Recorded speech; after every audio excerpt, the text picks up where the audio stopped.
की संख्या में मिले ये चित्र अब सिर्फ महाराष्ट्र से लेकर केरल तक मिल रहे हैं और ये पेट्रोग्लिफ्स अब यूनेस्को की वर्ल्ड हेरिटेज की टेंटेटिव लिस्ट में भी शामिल हो गए हैं। देखिए बीबीसी संवाददाता मयूरेश कोन्नूर की एक्सक्लूसिव रिपोर्ट।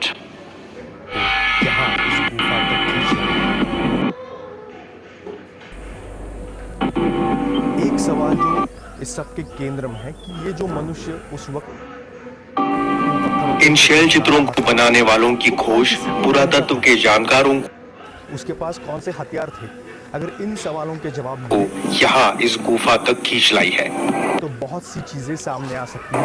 शायद ये कौन से काल एक सवाल जो इस सब के केंद्र में है कि ये जो मनुष्य उस वक्त इन पत्थरों पे चित्र बना रहा था वो कौन सी स्थिति में रहता था, है यहाँ के उसके पास कौन से हथियार थे। अगर इन सवालों के जवाब मिले तो बहुत सी चीजें सामने आ सकती हैं। शायद ये कौन से काल में हुई वो हम स्पेसिफिकली बता सकते हैं। हम वही देखने के लिए जा रहे हैं। यहाँ पे आगे एक गुफा महाराष्ट्र के तट है, यहाँ के लोगों को पता थी सालों से, लेकिन वहाँ पे पिछले 1-1.5 साल गुफा शायद कोकण के में कुछ एक्सकेवेशन हुआ है और उसमें से जो चीजें सामने आई हैं वो बहुत ही अहम है। के लिए यहाँ खुदाई की गई, हम वही देखने के लिए जा रहे हैं। महाराष्ट्र के तटीय जिले सिंधुदुर्ग का ये कोलोशी गांव है। इस गांव के पहाड़ पर बनी ये गुफा शायद कोकण के शैल चित्रों का रहस्य सुलझा सकती है। इसी का पता लगाने के लिए यहाँ खुदाई की गई। इस गुफा में हमें छोटे हथियार यानी माइक्रोलिथ्स मिले हैं। बाहर के हिस्से में बड़े हथियार भी मिले हैं। इतिहास के 2 अलग अलग समय के साक्ष्य हमें एक ही जगह पर मिल गए। बाहर मिले हुए हथियार ज्यादा पुराने थे। माइक्रोलिथ्स करीब 10,000 साल पुराने थे, मगर बाहर जो मिले हैं वो करीब 20,000 साल पुराने हो सकते हैं। 20,000 के आसपास कोकण इलाके में पत्थरों पर खुदाई कर बनाए गए ये शैल चित्र यानी पेट्रोग्लिफ्स अब कई जगहों पर मिल रहे हैं। महाराष्ट्र के रत्नागिरी से सिंधुदुर्ग, सिंधुदुर्ग से गोवा, कर्नाटक और केरल तक में मिल रहे हैं। आता रत्नागिरीच्या उत्तरेकडे म्हणजे 2 साल पहले तक हम सिर्फ अब तक मिल चुके हैं। रत्नागिरी जिले में इन्हें ढूंढ रहे थे, लेकिन अब सिंधुदुर्ग और गोवा में भी काम हो रहा है। कर्नाटक और केरल में भी कुछ साइट्स मिली हैं। चित्रों की स्टडी शुरू की। सिर्फ महाराष्ट्र के 2 जिलों को देखा जाए तो यहाँ 132 जगहों के बारे में नए तथ्य भी सामने आए हैं। पर 1700 शैल चित्र हमें अब तक मिल चुके हैं। मिट्टी कहीं नहीं। 2018 में हम पहली बार यहाँ आए थे। उसके बाद हमने इन चित्रों की स्टडी शुरू की। आज सिर्फ इनकी संख्या नहीं बढ़ी है, बल्कि इनके बारे में नए तथ्य भी सामने आए हैं। इथे असं आहे की यहाँ सब तरफ पत्थर बिखरे हैं, मिट्टी कहीं नहीं। ये अगर ध्यान से देखिए तो समझ आए, ताकि यहाँ इंसान के अस्तित्व के कुछ सबूत मिल जाए। इसीलिए अध्ययन के और बीच में एक लिए हमें कुछ अलग तरह के प्रयास करने पड़ रहे हैं। जैसे कि मैं यहाँ आर्ट हिस्टोरिक से इसकी खुदाई की गई है, मानना पड़ेगा मेथड इस्तेमाल कर रही हूँ। अब जिस चित्र के पास हम खड़े हैं उससे दिखाई देती है। इसमें मानव और पशुओं का संबंध दिखाने की कोशिश की गई है। अगर ध्यान से देखें तो समझ आता है कि शेर की तरह के बहुत बड़े जानवर हैं, जिस पर मनुष्य को 2 शेरों से ऐसे झगड़ और बीच में एक मानव आकृति भी है।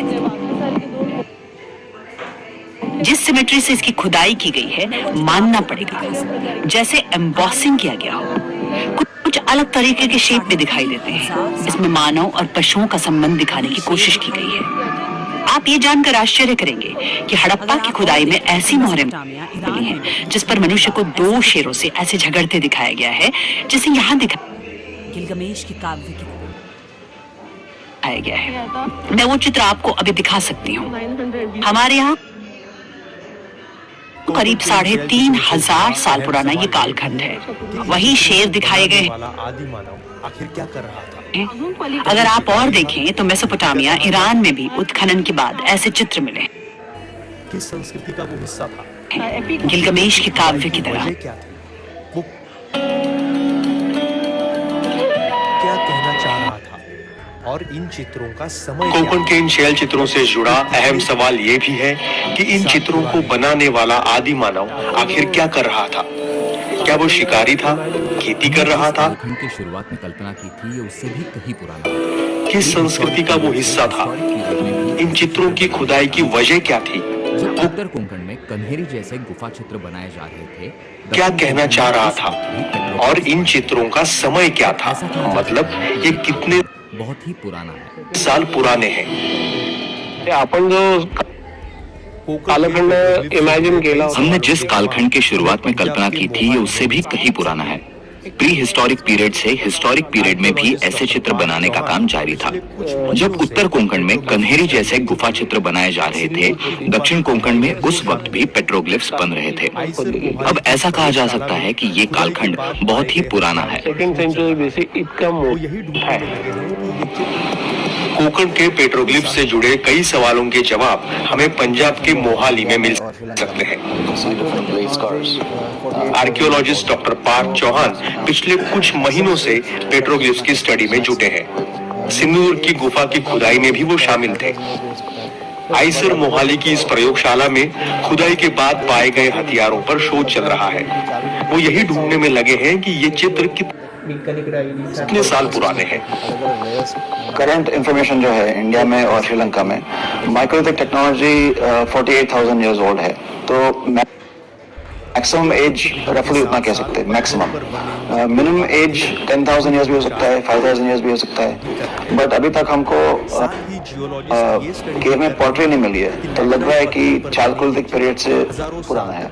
फ्यूचर में हम देखेंगे कि अलग सैंपल प्रोसेस करके कि अलग अलग लेयर्स कितना एज है, फिर कह सकते हैं कि ऑक्यूपेशन टाइम क्या था। जैसे वह सालों से धूप और बारिश में खुले आसमान के नीचे हैं, वह पुरातत्वविदों के साथ साथ पत्थरों पर बने इन चित्रों का अध्ययन भूगर्भ शास्त्री भी कर रहे हैं। साथ ही जियोलॉजिस्ट ये स्टडी भी कर रहे हैं कि लैटराइट पत्थर पर बने ये चित्र हजारों साल तक कैसे टिक पाए।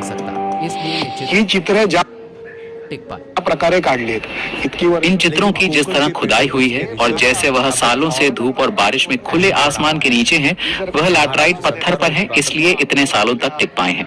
अगर वह काले पत्थर पर होते तो शायद वह अब साइट में शामिल करना चाहता है। अब तक मिट गए होते। इसके पीछे जियोलॉजिकल कारण है। ये जो टेंटेटिव लिस्ट में भी जगह मिल पत्थर है वह केमिकली इनर्ट है, उसका क्षय नहीं हो सकता, इसलिए ये चित्र दुनिया में शायद इससे पहले टिक पाए। लेकिन कोकण के पेट्रोग्लिफ्स के रिसर्च में अब एक और अहम पड़ाव आया है। महाराष्ट्र सरकार और पुरातत्व विभाग अब इसे यूनेस्को के वर्ल्ड हेरिटेज साइट में शामिल करना चाहता है। फिलहाल इसमें शुरुआती कामयाबी मिल गई है और टेंटेटिव लिस्ट में भी जगह मिल गई है। ह्या पद्धतीचं इतने पुराने समय के शैल चित्र दुनिया में शायद इससे पहले इतनी बड़ी संख्या में कहीं नहीं मिले। हम चाहते हैं कि हमारी इस धरोहर को हम बाकी दुनिया से भी रूबरू कराएं। इसी उद्देश्य से हमने वर्ल्ड हेरिटेज लिस्ट में इन BBC रत्नागिरी चित्रों को शामिल करने का प्रस्ताव दिया है। एक अच्छी बात यह है कि यूनेस्को के जो नॉर्म्स है उसे हम पूरा कर पा रहे हैं। त्या सगळ्या ह्याच्यात आपण बसतो, मग का नाही? बावळांमध्ये पाणी 4 महिने कोकण के शैल चित्र अगर वर्ल्ड हेरिटेज में शुमार हो जाते हैं तो